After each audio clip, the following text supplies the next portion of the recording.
एक ओंकार सतनाम करता पुरख निर्भव निर्वैर अकाल मूरत अजोनी सैभं गुरु प्रसाद। हर अमृत वेले वत्ते का बीजिया भगत खाए खर्च रहे निखुटे नाही। अमृत वेला सच नाम वड़े आई विचार। धन गुरु ग्रंथ साहब जी महाराज दी बाणी ने अमृत वेले दी अपनी एक महानता अपने बोलां दे अपने शब्दां दे दर्शाई है।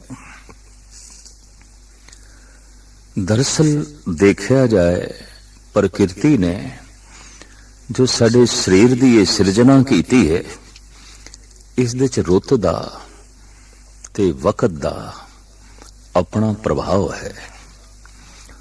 मौसमी खिजा चारों पासे प्राकृतिक मंडल उदास दिखाई देता है। झड़ रहे ने पत्ते और चल रही ने हवावां, डोल दियां शाखां अपना शिंगार बदल रही ने, उदास दिखाई दे रही, नगन दिखाई दे रही ने ये शाखां दरख्तां दी। हो बहु मनुख ते मन दी प्रकृति भी कुछ इस तरह ही जो है देखने को मिलती है। जर्रा जर्रा पत्ता पत्ता खिड़िया होया है। मौसम बहार है। धरती ने मानो बड़ा सुंदर श्रृंगार किया है, किधरे पीले रंग दा, किधरे गुलाबी रंग दा, किधरे चिट्टे रंग दा। इतने सुंदर श्रृंगारमयी वस्त्र धरती दा चप्पा चप्पा सुहावना हो जाता है। ये मौसम बहार मनुख दे मन दे उत्ते भी अपना एक खास असर पांदा है। गर्मी दी रुत आ गई है, मन की हालत कुछ और हो गई है, ठंड आ गई है, शरीर ठिठर रहा है। तो रुत तो और समय तो मन प्रभावित है, तन प्रभावित है।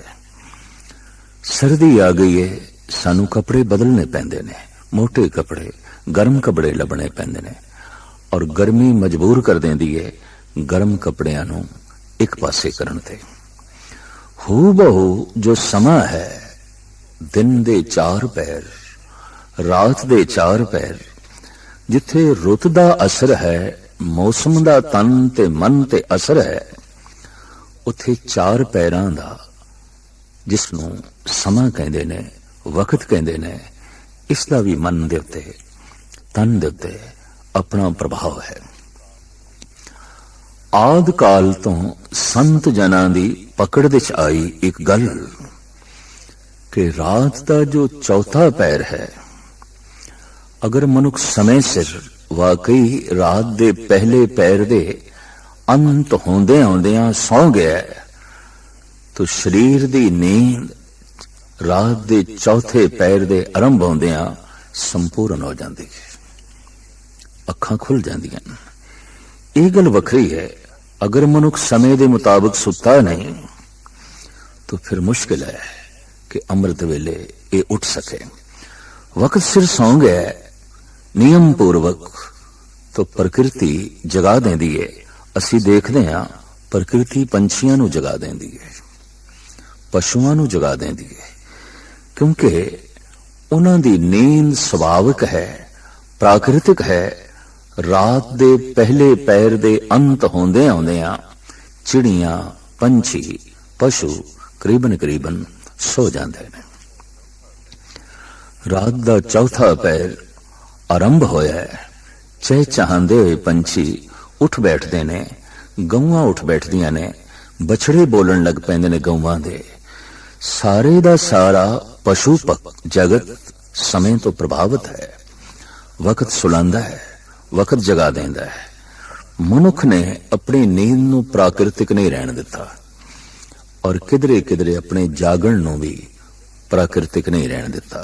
वैसे तो देखा जाए इहदा खान पान पैरान भी प्राकृतिक नियम के मुताबिक नहीं है। यही कारण है कि जैसे मनुख प्रकृति तो दूर होंदा गया, परमात्मा तो भी दूर होंदा गया।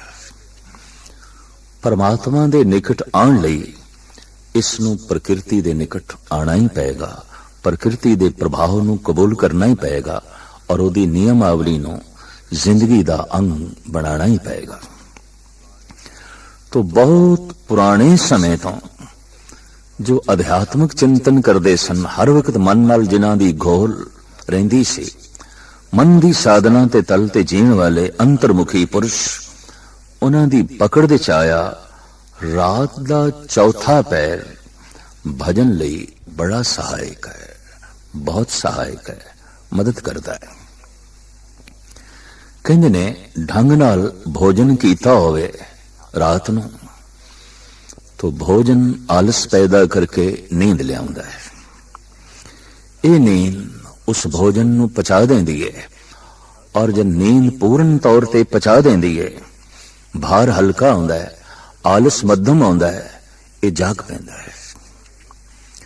दोबारा शरीर नूं भोजन दी लोड़ है ते हुण शरीर नूं भजन दी भी लोड़ है।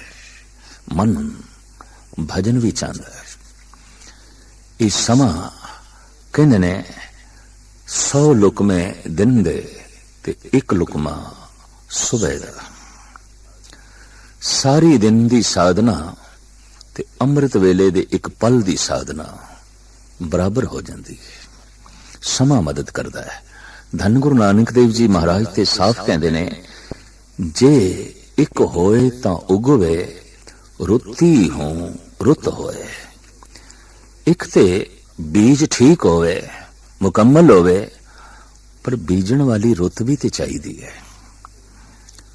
मौसम दे अनुकूल जो किसान बीज नहीं बीजदा, सही ढंग नाल वो प्रफुल्लित भी नहीं होंदा, वो पूर्ण फसल नाल अपने घर दे कोठे भर भी नहीं सकेगा। तो ये जो रात दा चौथा पैर है, इसनूं साडे देश दे प्राचीन सनातनी ऋषियां ने कहा ये ब्रह्म मुहूर्त है, ब्रह्म दे चिंतन दा समय है, ब्रह्म नाल जुड़न दा वक्त है। इसनूं धन गुरु नानक देव जी महाराज ने अमृत वेला आख्या। ऐसा समा जद अमृत दी वर्षा हो रही है। इसनूं इस्लाम दे महान बानी मोहम्मद साहब ने कहा अलल सुबह, अल्लाह दी सुबह, अल्लाह दी सवेर। ओ सुबह जो सुभावक अल्लाह नूं चेते करा देंदी है। थोड़ी जिहां भी किसी मनुख दे अंदर अंतर्मुखी होने दी जागृति है तो यह समा बहुत मदद करता है, बहुत मदद करता है। धन गुरु रामदास जी महाराज दा फरमान, हर अमृत वेले वत्थे का बीजिया, भगत खाए खर्च रहे निखुटे ना।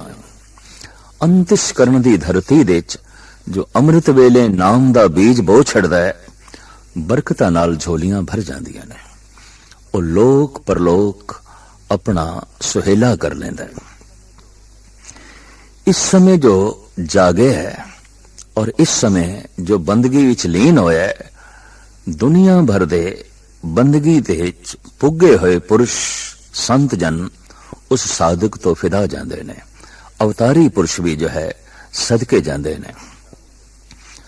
भाई साहब भाई नंदलाल ते कहंदे ने, शबद कुर्बान खाके राहे संगत, दिले गोया हमी बस आरजू करत। एक कोई आरजू रह गई है, हे गुरुदेव अमृत वेले ਜਿਹੜੀਆਂ ਸੰਗਤਾਂ ਤੁਹਾਡੇ ਮਾਰਗ ਤੇ ਚੱਲ ਪੈਂਦੀਆਂ ਨੇ, ਉਹਨਾਂ ਦੇ ਕਦਮਾਂ ਦੀ ਖਾਕ ਮੈਨੂੰ ਬਣਾ। ਉਹ ਕਦਮ ਬੜੇ ਪਾਵਨ ਨੇ, ਉਹ ਚਾਲ ਬਲੀ ਮਹਾਨ ਹੈ। ਅੰਮ੍ਰਿਤ ਵੇਲੇ ਦੀ ਚਾਲ ਗੁਰੂ ਦੀ ਤਰਫ ਦਰਅਸਲ ਪ੍ਰਮਾਤਮਾ ਦੀ ਚਾਲ ਹੈ। ਇਹ ਪ੍ਰਮਾਤਮਾ ਦੀ ਤਰਫ ਚੱਲਣਾ ਹੈ ਔਰ ਇਹ ਪ੍ਰਮਾਤਮਾ ਤੱਕ ਪਹੁੰਚਣ ਦਾ ਇੱਕ ਮਹਾਨ ਵਸੀਲਾ ਹੈ।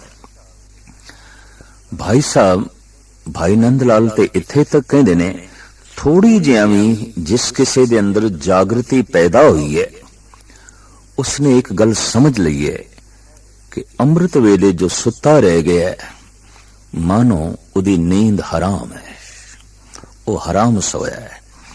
बेदारी अस्त जिंदगी ऐ साहिबान शौक, गोया हराम करदन आइंदा ख्वाब सुबह। थोड़ी जिहा भी बेदारी जागृति किसी दे अंदर पैदा हुई है, उस मनुख ने आइंदा दे वास्ते अमृत वेले दा सोना मानो हराम कर छड़दा है।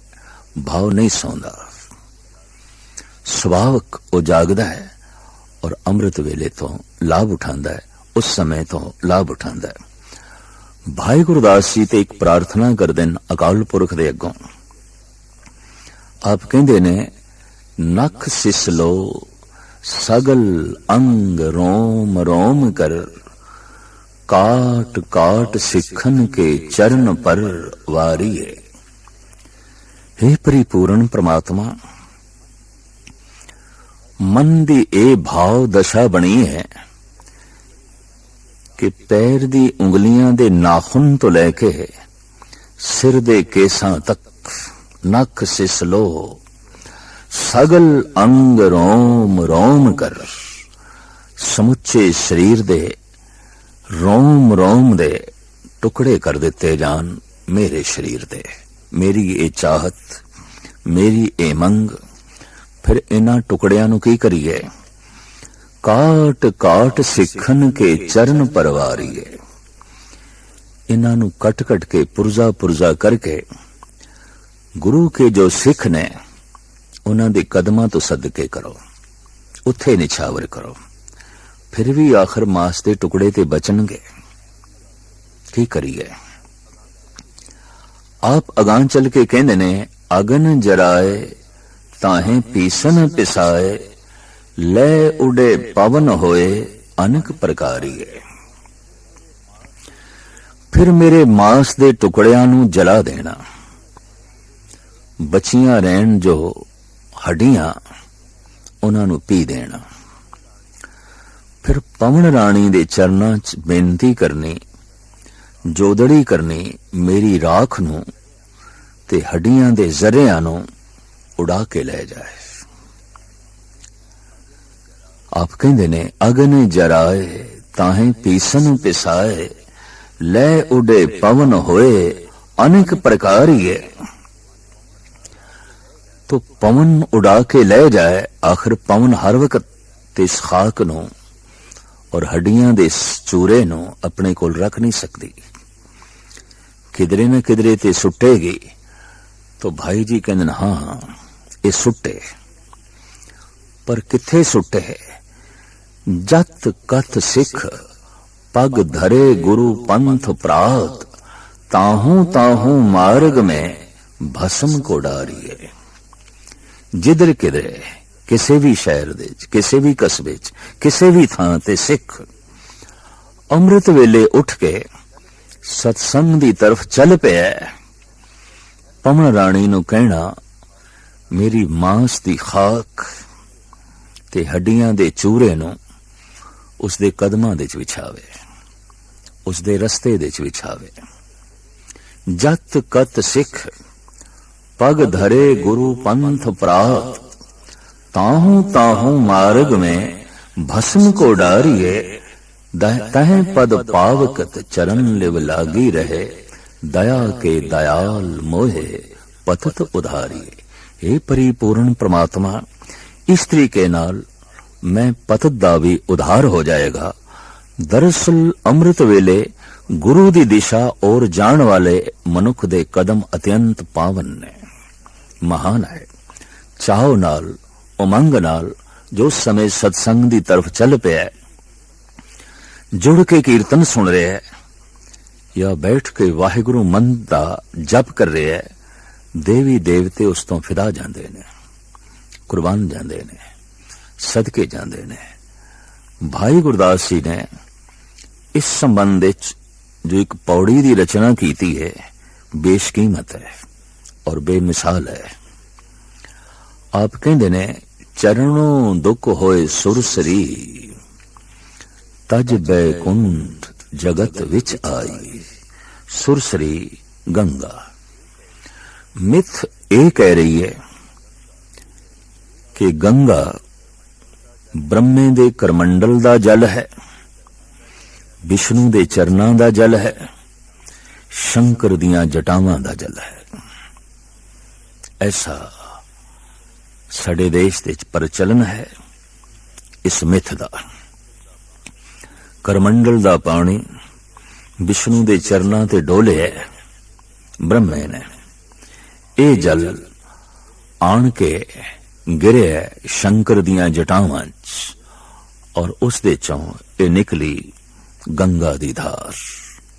ठीक जैसे गंगोत्री बहुत उच्ची एक चोटी जद निकलदी है, धारा छोटियां छोटियां जी लगदियां ने, वाकई जैसे शंकर दियां जटावां होन, और उन्हां दे चों टपकदा होया ए बूंद बूंद गंगा दा जल। खैर इस मिथ नूं जो रूप दिता है भाई साहब भाई गुरदास जी ने, वो काबिल शुनीद है। चरणों दुख होए सुरसरी, तज बैकुंठ जगत विच आई, 900 नदी 99 68 तीरथ अंग समाई।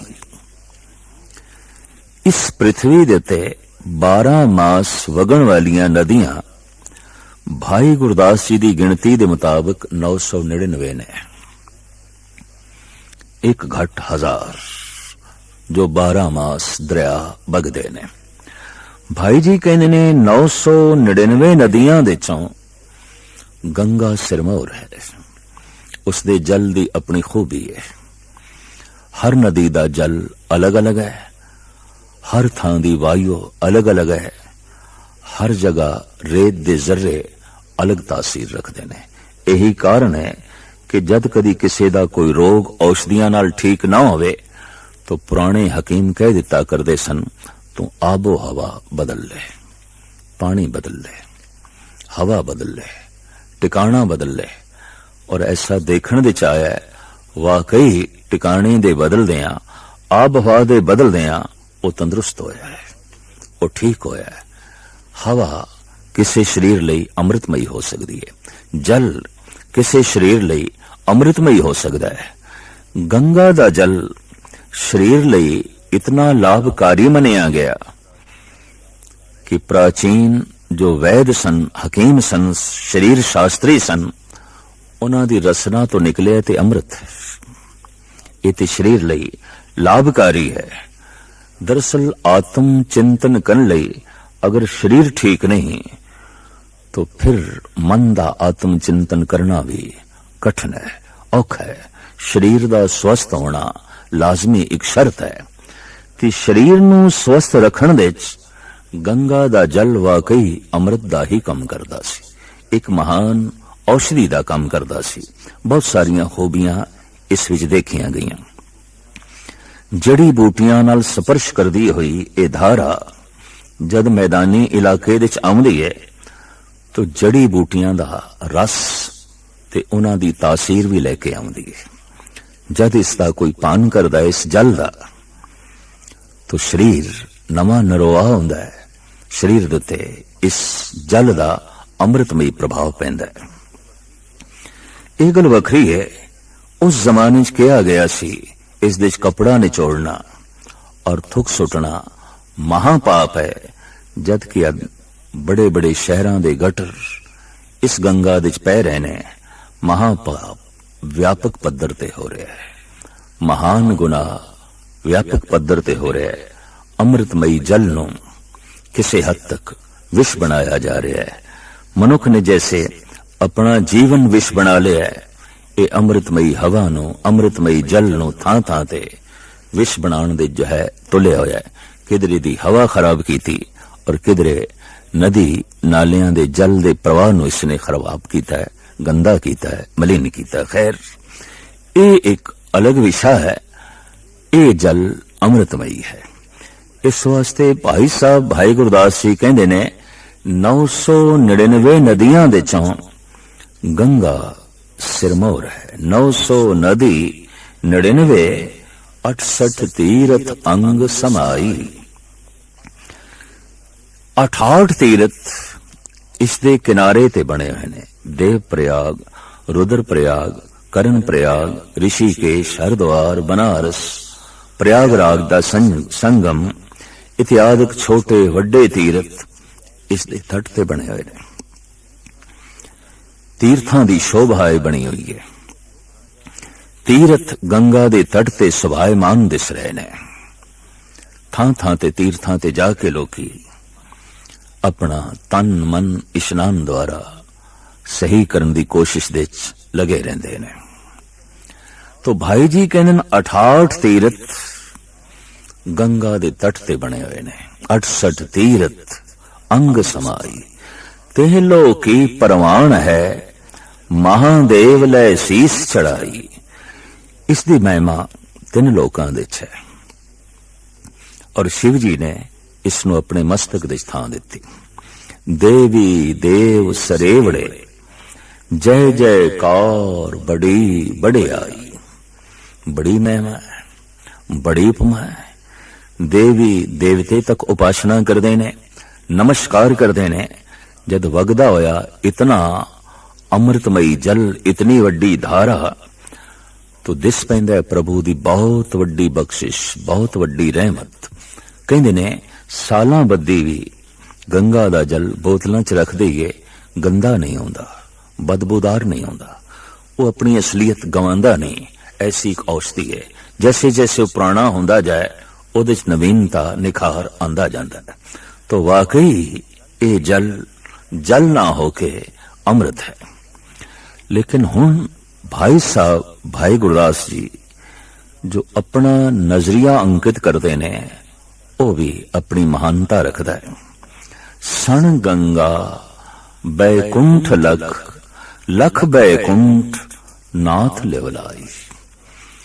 एक गंगा नहीं लखा, और एक ब्रह्मे दे करमंडल दा जल नहीं, लखां ब्रह्मंड है करमंडल दा जल जो ब्रह्मे दे हथ दे होवे। एक शिव जी नहीं, लखां ही शिव जी दे मस्तक दा जल, और एक विष्णु नहीं, लखां ही विष्णु दे चरनां दा जल। सण गंगा बैकुंठ लख, और एक बैकुंठ नहीं, लखां बैकुंठ, लखां गंगा, लखां विष्णु दे चरनां दा जल, लखां ही शिव जी दे मस्तक दा जल, और लखां ही ब्रह्मियां दे करमंडलां दा जल।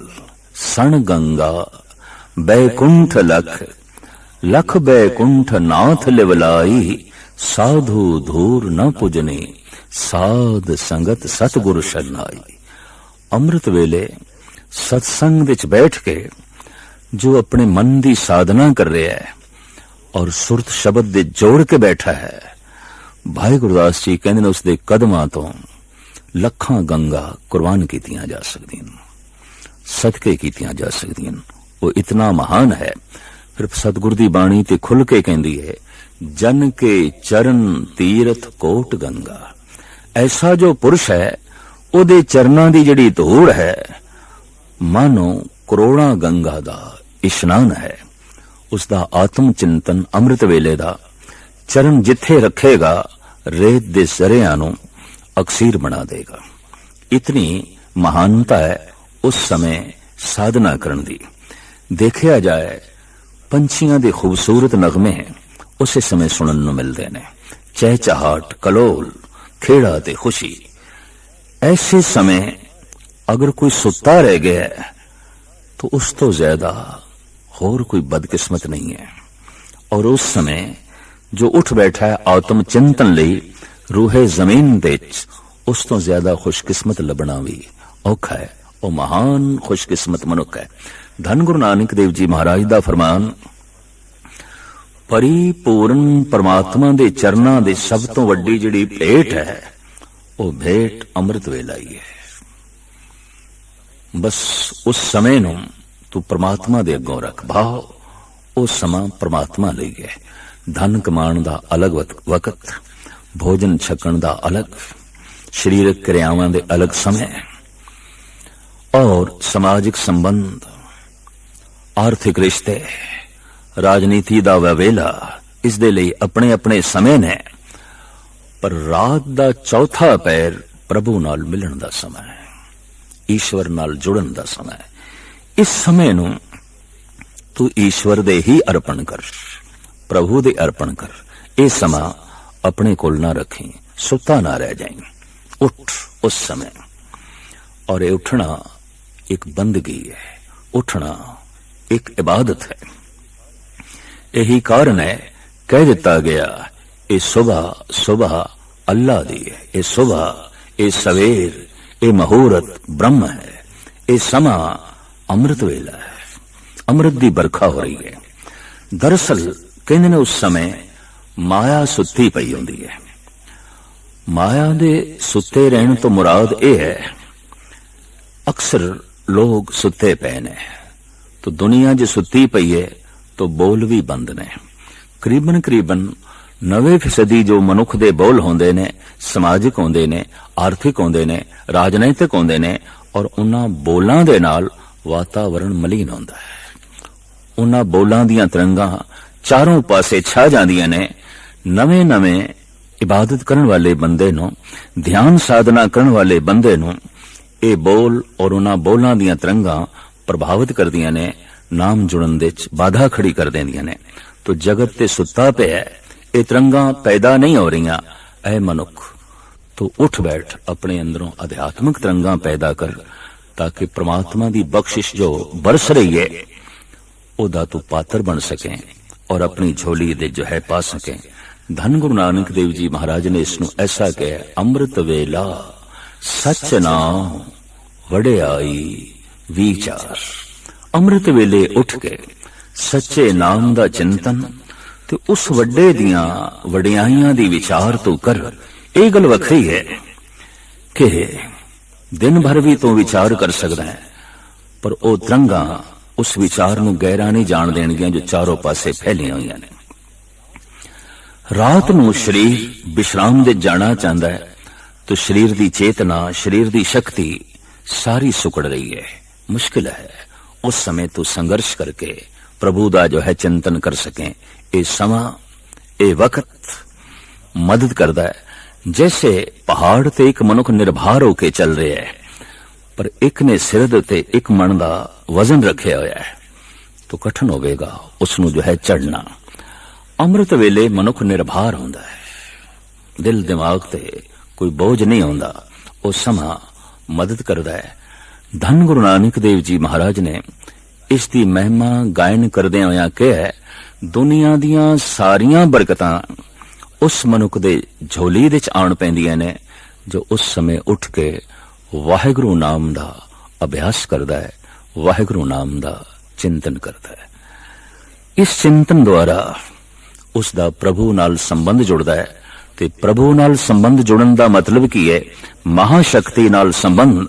और जैसे महाशक्ति नाल संबंध जुड़ता है, महाशक्ति उसके अंदर प्रवेश होनी शुरू हो जाती है। ईश्वर नाल जुड़िया होया मनुख कमजोर नहीं हो सकता। तिथे जोध महाबल सूर, तिनमें राम रहा भरपूर। जिन्हां दे अंदर राम भरपूर होके समा जांदा है, वो महाबली आउंदे ने, योद्धा आउंदे ने, सूरबीर आउंदे ने, और अमृत वेले दी इस बरकत नूं प्राप्त करके महान योधे वो बन जांदे ने।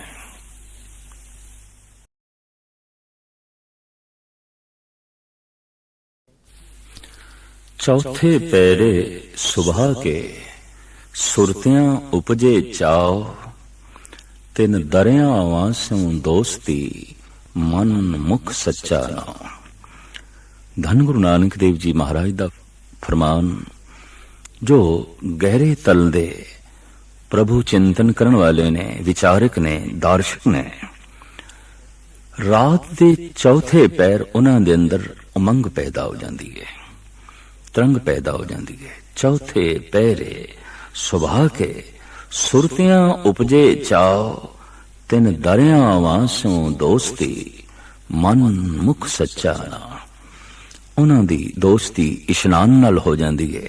उन्हां दे मन दे और उन्हां दी रसना दे मुख दे परमात्मा दा नाम होंदा है, सच नाम होंदा है। इस नाल वो अपने मन नाल संघर्ष करते ने। दरअसल परम पद की प्राप्ति मन नाल संघर्ष करके जितन तो बाद ही प्राप्त होंदी है। जो लोग ऐसा नहीं करते, संघर्षमयी बिरतियां विपरीत दिशा की ओर चल पैंदियां ने। जो इस समय तो लाभ नहीं उठाते और मन तो पार होके परमात्मा के अस्थान ते नहीं पहुंचना चाहते, तो बिरती दा प्रवाह, जीवन शक्ति दा प्रवाह विपरीत दिशा की ओर चल पैंदा है। ऐसे मनुख मन नाल संघर्ष ना करते हुए समाज नाल संघर्ष करन लग पैंदे ने, कानून नाल संघर्ष करन लग पैंदे ने। संघर्ष करने की बिरती ते मनुख दे अंदर है। समाज नाल संघर्ष करना है, संसार नाल संघर्ष करना है। अक्सर ऐसे लोगां नूं रात चाहिदी है, रात दी तारीकी चाहिदी है। पर मन नाल संघर्ष करना है, उजाला चाहिदा है। अमृत वेला दिन दी शुरुआत है और संध्या शाम दी रात दी शुरुआत है। कदी गौर नाल देखिए, जिथे मनुख अपनी जिंदगी दे सवेर लियाना चाहता है, चानना लियाना चाहता है, धार्मिक मंदिरां दे बूहे अमृत वेले खुलदे ने। मस्जिदां दे दरवाजे, मंदिरां दे दरवाजे, गुरुद्वारियां दे बूहे अमृत वेले खुलदे ने।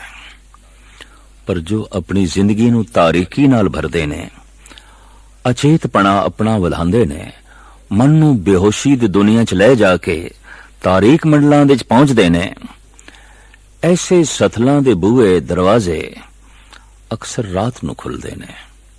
शराबखाने ने, जुए घर ने, वैश्यालय ने, क्लब थिएटर ने, इन्हां दी रौनक रात दी है, रात दी तारीकी दी है। धन गुरु ग्रंथ साहब जी महाराज दी बाणी ने सारे जीवन नूं मंडिया है और आप कहंदे ने कुछ तारीकमई है, कुछ प्रकाशमई है। कुछ प्रकाश दी ओर जा रहे है, कुछ अंधकार दी ओर जा रहे है। कोई प्रकाश दा प्रेमी है, कोई अंधकार दा प्रेमी है। ऐसा सिर्फ मनुखी दुनिया च ही नहीं, पशु पंखियां दे च भी है। बहुत सारी बनस्पति है रात नूं खिड़दी है, दिन दे उजाले दे च, सूरज दियां किरणां दे च मुरझाई रहंदी है, कुमलाई रहंदी है। रात की रानी, रात का राजा, हिमालय दे बेशतर फुल और इधर आसाम दियां पहाड़ियां ते बहुत सारे फुल रात नूं खिड़दे ने और दुनिया उन्हां फुल्लां नूं वेखण वास्ते जांदी है जो रात दी तारीकी दे च खिड़दे ने और दिन दे उजाले दे च कुमला के झड़ जांदे ने। पर फुल ओ भी ने जो सवेर होंदियां ही खिड़दे ने और पूर्ण उजाला होंदियां पूर्ण जोबन ते आउंदे ने। दिन नाल संबंध है, प्रकाश नाल संबंध है। तो बनस्पति करीबन करीबन ये दो हिस्सियां दे च वंडी होई है। कुछ प्रकाश नाल खिड़दी है, कुछ अंधकार नाल खिड़दी है। अगां चलिए, पशुआं दा जगत देखिए, पंछियां दा जगत देखिए। उल्लू दी जिंदगी रात दी है, चमगादड़ दी उडारी रात दी है, बेशतर मच्छर इन्हां दी जिंदगी रात दी है, बीमारी दे कीटाणु इन्हां दा जीवन रात दा है। रात नूं प्रसन्न होंदे ने, रात नूं उडारियां लांदे ने। और अक्सर ਜਿਹੜੇ पशु पक्षी रात नाल अपना संबंध जोड़ते ने, देखण दे चाया हिंसक ने। मच्छर जीव जंतुओं का खून पींदे ने। बेशतर दरिंदे रात नूं अपनी शिकार ते जो है चलते ने। सप रात नूं ही खुड़दे चों निकल के भरमण करता है, ठूमे रात नूं ही भरमण करते ने और दरिंदे रात नूं ही जानवरां ते हमला करके उन्हां नूं चीरदे ने, फाड़दे ने। लेकिन ऐसा भी है, कुछ पशु जगत पंछी पो फुटदियां उठदे ने और दिन भर अपनी चर्या दे च लीन होके जीवन नूं प्रकाश दे च बतीत करते हैं। सब कुछ प्रकाश दे जो है करके प्रसन्न होंदे ने, खुश होंदे ने। चिड़ी चवगी पो फुटी वगन बहुत तरंग, अचरज रूप संतन रचे नानक नामे रंग। इधर पो फुटी, इधर चिड़ी ने चहचहाना शुरू कीता, इधर पो फुटी, इधर संत दे मन ने भी चहचहाना शुरू कीता। इधर चिड़िया ने संगीत छेड़िया, इधर संत ने वाहिगुरु दी धुनी छेड़ी। इधर चिड़ी ब्रह्म चिंतन दे चलीन होई, रोज दी क्रिया दे चलीन होई। इधर संत परम आनंद समाधि दे चलीन होया और परम आनंद माणदा होया प्रभु दी प्रसन्नता दा पात्र बनिया। अमृत वेले दी सवेर नाल जिन्हां दा जीवन आरंभ होंदा है, मानो सवेर दे उजाले दे प्रेमी ने, उजाले दे जो है पुजारी ने, उजारे नूं सजदा करदे ने, परिक्रमा करदे ने और झुके रहंदे ने उजाले दे अगों, प्रकाश दे अगों। तो बेशतर पशु ने, पक्षी ने जो दिन नाल अपना संबंध जोड़ते ने। जिथे पशु जगत, कीड़े मकोड़ियां दा जगत, पंछियां दा जगत इस तरह वंडिया होया है, मनुखी दुनिया भी वंडी हुई है। जिहड़े जीवन प्रकाशमयी ने, प्रकाश नाल प्रेम करदे ने, ये अक्सर सवेरे ही खिड़दे ने और सवेर इन्हां नूं खेड़ा देंदी है। पर जिहड़े जीवन तारीकमयी ने, पूर्वले संस्कारां करके ये रात नूं ही खिड़दे ने, दिन नूं कुमलाए रहंदे ने, मुरझाए रहंदे ने। ये रात नूं ही खिड़दे ने, रात इन्हां नूं खेड़ा देंदी है, रात इन्हां नूं हुलास देंदी है। और इस तरह दे लोगां ने क्लब, थिएटर, जुए खाने, वैश्यालय ते शराब खानियां नूं जन्म दिता है। ये लोग ही इन्हां दी रौनक ने और ये रौनक रात नूं बनदी है। सारा जीवन इसे तरीके दे नाल जो है आपस दे जो है वंडे होया है। एक दिन दी सवेर नाल, एक रात दी तारीकी नाल जो है जुड़े होया। तो एक गल स्पष्ट हो गई, छोटियां छोटियां घटनावां जिंदगी दे बहुत वड्डे पलटे लियांदियां ने। ये सवेर दा थोड़ा जिहा आनंद, थोड़ी जिहा आनंद दी झलक भी जिस दे अंदर पैदा हो जाती है, वो पूर्ण प्राप्ति दे मार्ग ते चल पैंदा है। तो उसनूं एक गल दी समझ आ जाती है, मन नाल संघर्ष कीते बिना उस परम आनंद दी प्राप्ति करनी बहुत औखी है। बाधा मन दी है, रस्ते च रुकावट मन दी है, और कुछ भी नहीं।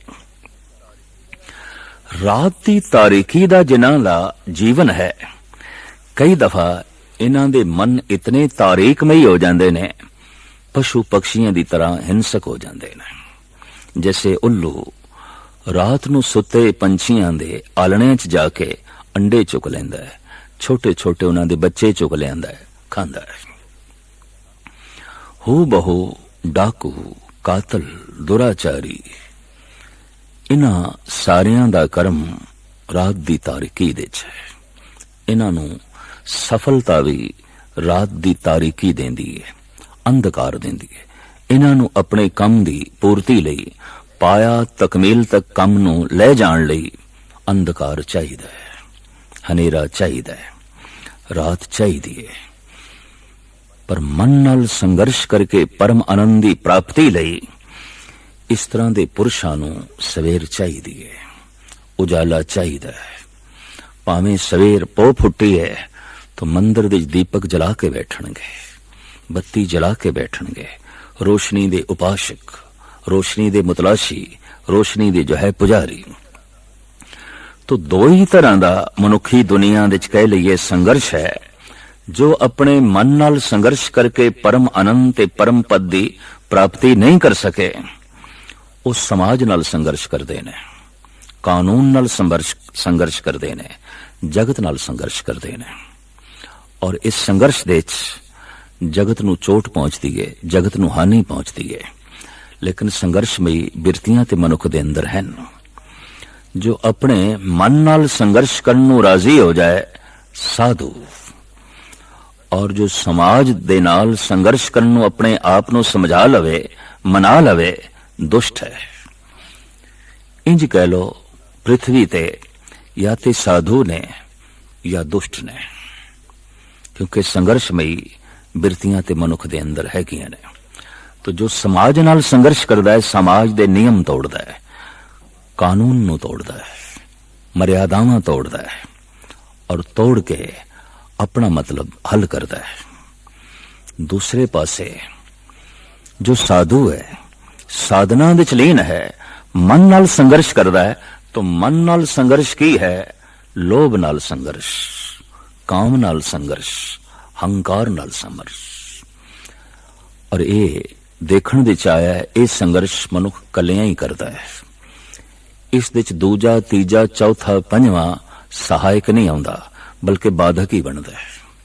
तन्हाई चाहिदी है, एकांत चाहिदा है। रहे एकांत एको मन वसिया, आशा माए निरासो। जो समाज नाल संघर्ष करदा है, इनू दूजे तीजे दी लोड़ आउंदी है। जो कानून नाल संघर्ष करदा है, संसार नाल संघर्ष करदा है, ये अपना संगठन बना लेंदा है, अपनी जमात बना लेंदा है, ग्रोह बना लेंदा है। पर एक गल सच्चाई है, दुष्टां दे ग्रोह होए ने, संतां दे संगठन नहीं होए, अवतारां दे संगठन नहीं होए, परम पुरखां दे संगठन नहीं होए। कल्ली जिंदगी, तनहा जिंदगी। इस वास्ते मैं अक्सर कहंदा हुंदा, कोई देश पूर्ण तौर ते राजनीतिक हो सकदा है, पर कोई देश पूर्ण तौर ते धार्मिक नहीं हो सकदा। कोई देश पूर्ण तौर ते धनवान हो सकदा है, पर कोई देश मुकम्मल तौर ते धार्मिक नहीं हो सकता। और कोई देश मुकम्मल तौर ते समाजिक हो सकता है, कोई देश पूर्ण तौर ते व्यापक तौर ते धार्मिक नहीं हो सकता। देश दी ते गल छड्डो, कोई पूरे दा पूरा प्रांत भी धार्मिक नहीं हो सकता। कोई पूरी दी पूरी कौम भी धार्मिक नहीं हो सकती। ते कौम दी गल बहुत वड्डी है, कोई पूरे दा पूरा परिवार भी धार्मिक नहीं आउंदा। ऐसा देखण विच आया है। बड़े बड़े अवतारी पुरुषां दे घर विच, परिवार विच भी बहुत वड्डे अधार्मिक पुरुष पैदा होए। कंस अधार्मिक है, पर वक़्त दे अवतारी पुरुष, द्वापर युग दे अवतारी पुरुष श्री कृष्ण दे ओ मामा ने। लेकिन समय दा अधार्मिक पुरुष प्रहलाद दे पिता ने हरनाकश, अधार्मिक पुरुष। धन गुरु अर्जन देव जी महाराज दे वड्डे भराता ने बाबा पृथी चंद गुरमत तो बिल्कुल उल्ट, गुरु अर्जन देव जी दे विरोधी, सच दे विरोधी, कोमल हुनरां दे विरोधी, धर्म दे विरोधी। पूरे दा पूरा परिवार भी धार्मिक होवे, इतिहास दे ऐसा देखण नूं नहीं मिलदा। मीरा धार्मिक है, उसका पति नहीं है। सुकरात धार्मिक है, उसकी पत्नी नहीं है। पर हां, पति धनवान है, पत्नी धनवान है। पिता धनवान है, पुत्र धनवान है। सारा परिवार धनवान हो सकता है, सारी कौम धनवान हो सकती है। जैसे कहंदे ने, रूहे जमीन दे जिथे जिथे यहूदी वस रहे ने, धनवान ने, चोटी दे धनवान ने। तो कोई उम्मत पूरी दी पूरी धनवान हो सकती है, गुणवान हो सकती है। कोई देश पूरे दा पूरा संपन्न हो सकता है, शक्तिशाली हो सकता है, धनवान हो सकता है। रूहे जमीन ते अज तक एक घाट बनी हुई है, कोई पूरे दा पूरा देश धार्मिक नहीं होया, कोई पूरे दा पूरा परिवार धार्मिक नहीं होया। धर्म व्यक्तिगत है, निजी है। प्यो नूं धन मिल जाता है तो समझ लो पुत्र नूं मिल गया है, पर पिता समाधि लीन हो गया है, लाजमी नहीं पुत्र समाधि लीन होगा। पुत्र समाधि लीन हो गया है तो हुण लाजमी नहीं कि परम आनंद पिता दी झोली दे च भी जो है पै जाएगा। तो ये निजी है। और यही कारण है कि मन नाल जद कोई संघर्ष करन नूं चलदा है तो पिता सहायक नहीं होंदा, ना पत्नी सहायक बनदी है, ना भरा सहायक बनदा है, ना पुत्र सहायक बनदे, बन ही नहीं सकते। अंदर दी दुनिया विच ये सारा परिवार, ये कौम, ये देश प्रवेश ही नहीं कर सकता। मन नाल संघर्ष कलियां ही करना पेगा। इस वास्ते सत्यवादियां दे टोले नहीं आउंदे, डाकुआं दे टोले आउंदे ने, दुष्टां दे गिरोह हुंदे ने, चोरां दे गिरोह हुंदे ने, संतां दे नहीं, तनहा कल्ले टावा टावा। कहंदे ने चंदन तरना बन बन साधना पुर पुर माए। हर जंगल विच चंदन दा वृक्ष नहीं है, हर गांव दे हर शहर दे कोई पूर्ण संत नहीं है। किधरे किधरे जंगल विच चंदन है, किसे किसे शहर विच कोई एक अद संत है, बैठा है अपने मन नाल संघर्ष करके परम आनंद की प्राप्ति दे लीन है, परमात्मा तक पहुंचने की जो है कोशिश दे लीन है। तो जेड़े जेड़े लोग मन नाल संघर्ष ना कर सके वो संसार नाल संघर्ष करन नूं तत्पर हो गए और उन्हां लई समा मददगार बनिया रात दी तारीकी। रात दी तारीकी तो जो डर पैदा हो गया, जो खौफ पैदा हो गया, दरअसल रात खौफनाक नहीं है। रात दी तारीकी दे डाकू, दुराचारी, चोर उस तारीकी दा लाभ उठा के अपना काम करते हैं। यही कारण है रात डरावनी बन गई, रात भयानक बन गई। रात दी तन्हाई दे किसे एक पासे जाना कोमल लोगां लई औखा हो गया, कठिन हो गया। क्यों? रात दी तारीकी दे चोरां दे गिरोह हो सकते ने, डाकुआं दे गिरोह हो सकते ने, दुराचारियां दे गिरोह हो सकते ने। रात भयानक हो गई, रात डरावनी हो गई। जिन्हां ने भी समाज नाल संघर्ष कीता, कानून नाल संघर्ष कीता और दुनिया नूं दुखद कीता, उन्होंने रात दी तारीकी नूं वरतिया। जिन्हां ने अपने मन नाल संघर्ष कीता ते परम आनंद दी प्राप्ति कीती, उन्होंने अमृत वेले तो मदद लई, सुबह तो मदद लई, अल्लाह दी सुबह, ब्रह्म मुहूर्त तो मदद लई, अमृत वेले तो मदद लई। और वाकई उस समय ने मदद की थी, बड़ी भारी मदद की थी और बहुत वड्डी सौगात उस पुरुष दी झोली च पा दी। उस समय ने सहायक बन के, मददगार करके बन के तो होया कि जीवन अमृतमयी हो गया, बोल अमृतमयी हो गए, दृष्टि अमृतमयी हो गई। अमृत वेले ने रोम रोम नूं अमृत कर दिता, अमृत वेले ने दृष्टि नूं अमृत कर दिता, अमृत वेले ने स्रोत नूं अमृत कर दिता, अमृत वेले ने रसना नूं अमृतमयी कर दिता, अमृत वेले ने दिल दिमाग नूं अमृतमयी कर दिता। सोचनी अमृतमयी हो गई, बोलनी अमृतमयी हो गई, वेखनी अमृतमयी हो गई। भावें प्रभु चिंतन नाल ये सब कुछ होया, पर मदद अमृत वेले दी, ब्रह्म मुहूर्त दी, अलल सुबह दी। किन्ने खुशकिस्मत लोग ने हो जो इस समय तो लाभ उठा के अपने मन नाल संघर्ष करन नूं जुट पैंदे ने। धन गुरु नानक देव जी महाराज कहंदे ने, हाँ संसारिक कामना मन दे च रखण वाले किसी वक्त भी इबादत कर सकते ने। उन्हां दा अपने मन नाल संघर्ष नहीं आउंदा, बल्कि प्रभु दे कोलों कोई मंग आउंदी है, कोई चाहत आउंदी है। वो चाहत अपनी शक्ति नाल, अपने परिवारिक बल नाल उस वस्तु नूं पा नहीं सकते, तो प्रार्थना दे अगों, परमात्मा दे अगों प्रार्थना है। कहंदे ने जद भी मनुख असफल हो जाए और सफलता उसनूं बहुत कोसों दूर दिखाई देवे और अपना बल कम करदा या ना दिखाई देवे, तो फिर वो ईश्वर दे अगों हथ जोड़दा है, हे परिपूर्ण परमात्मा तू मेरी ए इच्छा पूरी कर, तू मेरी ए इच्छा पूरी कर। पर अमृत वेले जो उठ के नाम जप रहा है, वो परमात्मा नूं इंज नहीं कहंदा मेरी ए इच्छा पूरी कर, मेरी ए इच्छा पूरी कर। वो इंज कहंदा है, हे प्रभु जो तेरी इच्छा होवे उस विच मैं राजी होवां, जो तेरी रजा होवे उस विच मैं राजी होवां। बस यही फर्क है एक सच्चे इबादत गुजार मनुख दे और एक दुनियादार मनुख दे। ये फर्क है।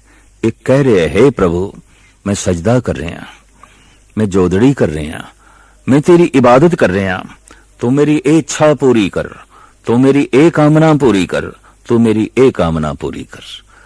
करीबन ਅਸੀਂ ਦੇਖਦੇ ਹਾਂ ਇੱਕ ਪਿਤਾ ਵੀ ਸਿਆਣਾ ਹੈ ਕਿ ਇਸ 2-3 ਸਾਲ ਦੇ ਬੱਚੇ ਦੀ ਲੋੜ ਕੀ ਹੈ, 1 ਸਾਲ ਦੇ ਬੱਚੇ ਦੀ ਲੋੜ ਕੀ ਹੈ। ਅਗਰ ਮਾਂ ਨੂੰ ਪਤਾ ਹੀ ਨਹੀਂ, ਪਿਓ ਨੂੰ ਪਤਾ ਹੀ ਨਹੀਂ, ਤਾਂ ਸ਼ਾਇਦ ਇਹ ਮਾਂ-ਬਾਪ ਐਵੇਂ ਬਣ ਗਏ ਨੇ, ਇਹ ਮਾਂ-ਬਾਪ ਹੈ ਨਹੀਂ। ਇਸ 2-3 ਸਾਲ ਦੇ ਮਾਸੂਮ ਬੱਚੇ ਦੀ ਵਾਸਤਵਿਕ ਲੋੜਾਂ ਕੀ ਨੇ ਮਾਂ ਸਮਝਦੀ ਹੈ, ਪਿਓ ਸਮਝਦਾ ਹੈ, ਔਰ ਇਸ ਬੱਚੇ ਨੂੰ ਮੰਗ ਨਹੀਂ ਕਰਨੀ ਪੈਂਦੀ ਕਿਉਂਕਿ ਅਜੇ ਵਿਚਾਰਾ ਮੰਗਣ ਜੋਗਾ ਵੀ ਨਹੀਂ। ਮਾਂ ਪੂਰੀ ਕਰਦੀ ਹੈ ਉਸਦੀ ਮੰਗਾਂ ਨੂੰ, ਪਿਤਾ ਪੂਰਾ ਕਰ ਰਿਹਾ ਹੈ ਉਸਦੀ ਜੋ ਹੈ ਲੋੜਾਂ ਨੂੰ। ਜਗਤ ਪਿਤਾ ਪਰਮਾਤਮਾ ਨੂੰ ਕਿਆ ਵਾਕਈ ਨਹੀਂ ਪਤਾ ਕਿ ਸਾਡੀ ਲੋੜਾਂ ਕੀ ਨੇ, ਸਾਡੀ ਚਾਹਤ ਕੀ ਹੈ। ਔਰ ਸਮੇਂ ਦੇ ਮੁਤਾਬਕ, ਉਮਰ ਦੇ ਮੁਤਾਬਕ, ਜੀਵਨ ਦੇ ਮੁਤਾਬਕ ਸਾਡੀਆਂ ਲੋੜਾਂ ਕੀ ਹੋ ਸਕਦੀਆਂ ਨੇ। ਅਗਰ ਇਹ ਸਭ ਕੁਝ ਪਰਮਾਤਮਾ ਨੂੰ ਪਤਾ ਹੀ ਨਹੀਂ ਤਾਂ ਜੈਸੇ ਉਹ ਪਿਤਾ ਨਹੀਂ ਕਹਿਲਾ ਸਕਦਾ ਜੋ 2-3 ਸਾਲ ਦੇ ਬੱਚੇ ਦੀਆਂ ਲੋੜਾਂ ਨੂੰ ਨਹੀਂ ਸਮਝਦਾ, ਉਹ ਪਰਮਾਤਮਾ ਵੀ ਕੈਸਾ ਪਰਮਾਤਮਾ ਹੋਵੇਗਾ। ਔਰ ਕਿਉਂ ਕਰ ਉਸ ਨੂੰ ਪਰਮਾਤਮਾ ਆਖਿਆ ਜਾਏ ਜਿਸ ਨੂੰ ਜੀਵਾਂ ਦੀ ਲੋੜਾਂ ਦਾ ਹੀ ਨਾ ਪਤਾ ਹੋਵੇ। ਦਰਅਸਲ ਸਭ ਦੀਆਂ ਲੋੜਾਂ ਦਾ ਉਸ ਨੂੰ ਪਤਾ ਹੈ, ਸਭ ਦਾ ਉਸ ਨੂੰ ਪਤਾ ਹੈ, ਔਰ ਸਭ ਦੀ ਝੋਲੀ 'ਚ ਲੋੜਾਂ ਦੇ ਮੁਤਾਬਕ, ਉਸਦੀ ਲੋੜਾਂ ਦੇ ਮੁਤਾਬਕ ਉਹ ਵਸਤੂਆਂ ਪਾਉਂਦਾ ਹੈ। ਔਰ ਇਹ ਗੁਰੂ ਨਾਨਕ ਦੀ ਸੋਚਣੀ ਬੜੀ ਅਜ਼ੀਮ, ਵਾਕਈ ਉਹ ਕਿਸੇ ਦੀ ਝੋਲੀ 'ਚ ਦੁੱਖ ਵੀ ਪਾਉਂਦਾ ਹੈ।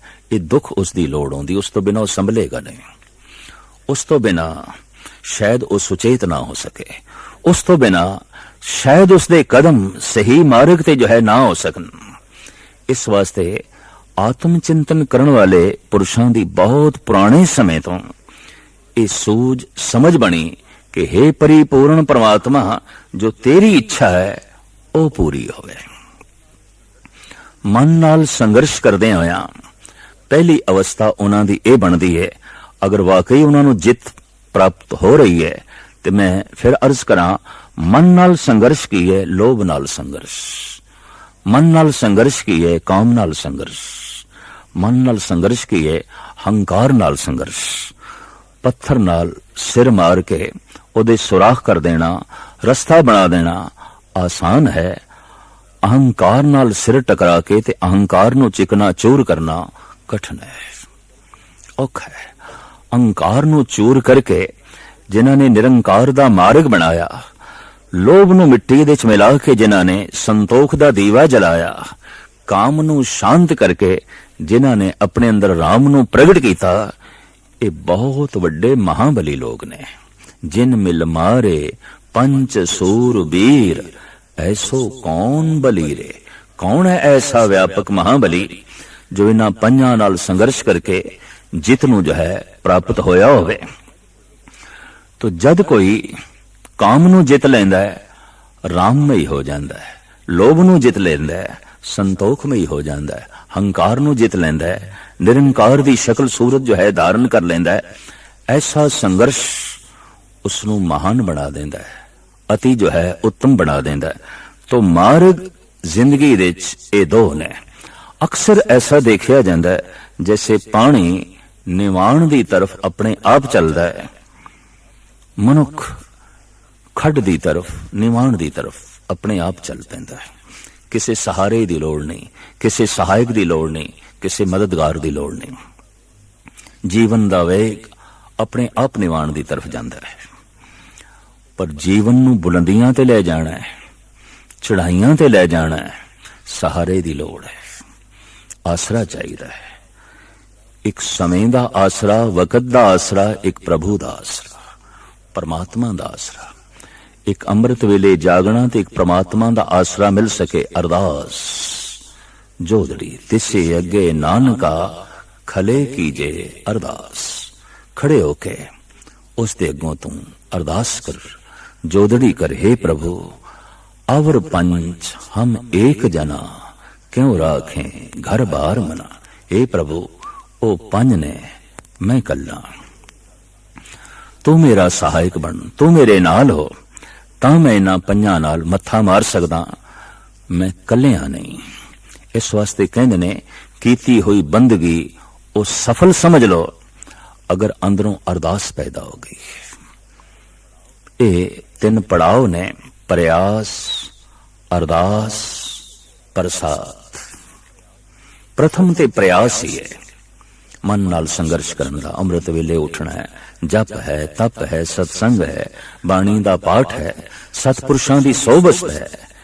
ये प्रयास है, लेकिन ये प्रयास लंबे समय तक चलता रहे ते प्राप्ति कुछ भी ना होवे तो कहने ऐसी हालत विच अंदरों अरदास पैदा होती है। मेरा प्रयास अगर मैनू सफलता दिला सकता है अध्यात्मक, तो फिर परमात्मा दा मुल पै गया। मेरा प्रयास ईश्वर दा मुल है। इतना मैं प्रयास करांगा तो परमात्मा दी प्राप्ति हो जाएगी? नहीं। जद भी किसी नू परमात्मा मिले है, परम आनंद मिले है, जगत दे तमाम श्रेष्ठ पुरुषां ने कहा है वो मिले है प्रसाद है। प्रसाद बख्शिश है, रहमत है। साडा प्रयास कुछ भी नहीं, ओदा प्रसाद है, ओदी बख्शिश है। इहदी बैरूनी रूप रेखा गुरु घर विच बड़ी सोहनी देखण नूं मिलदी है। पहले कथा कीर्तन दा सुनना है, सेवा करनी है, दान पुण्य करना है, ये सारे दा सारा प्रयास है। ये फिर प्रयास ले जाता है अरदास तक, और अरदास तो बाद की है हत्थां च पै जाता है प्रसाद। प्रसाद तो बाद फिर कुछ नहीं। प्रसाद लेके जाओ अपने घर नूं। प्रसाद अखीर है। प्रसाद दे अखरी अर्थ बख्शिश, रहमत। जद भी कोई समाधि लीन होया, जद भी किसी दी जिंदगी दे च मिठास भरी है, उसने यही आख्या है प्रसाद, बख्शिश, रहमत। तो पहले ते प्रयास है, उद्यम है। और जब मनुख थकदा है, टुटदा है, इस प्रयास की सफलता नहीं मिलती, अंदरों अरदास जागदी है, हे परिपूर्ण परमात्मा तू रहमत कर, बख्शिश कर। जैसे ये अरदास निकलती है जिंदगी च इको ही दफा निकलती है, क्योंकि पूर्ण हो जाती है। बिरथी कदे ना होवई जन की अरदास, रोम रोम उसका अमृत नाल भर जाता है। और वो कह उठता है तेरा प्रसाद, तौ प्रसाद, तौ प्रसाद, गुर प्रसाद, गुर प्रसाद। हे गुरु ये तेरा प्रसाद है, तेरी बख्शिश है। हे प्रभु तौ प्रसाद, ये तेरी रहमत है, तेरी बख्शिश है। धन ने ओ पुरुष जो समय अनुसार अमृत वेले नूं समझ के उस वक्त उठ बैठते ने ते मन नाल संघर्ष करने लई राजी हो जाते ने। वाहिगुरु मंत्र दे जप द्वारा अपने आप नूं अरदास तक ले जाते ने ते परमात्मा दे प्रसाद दे पात्र बन जाते ने। सतगुरु ये प्रसाद सारियां दी झोली च पावे और सारियां दी जिंदगी नूं अमृतमई बनावे।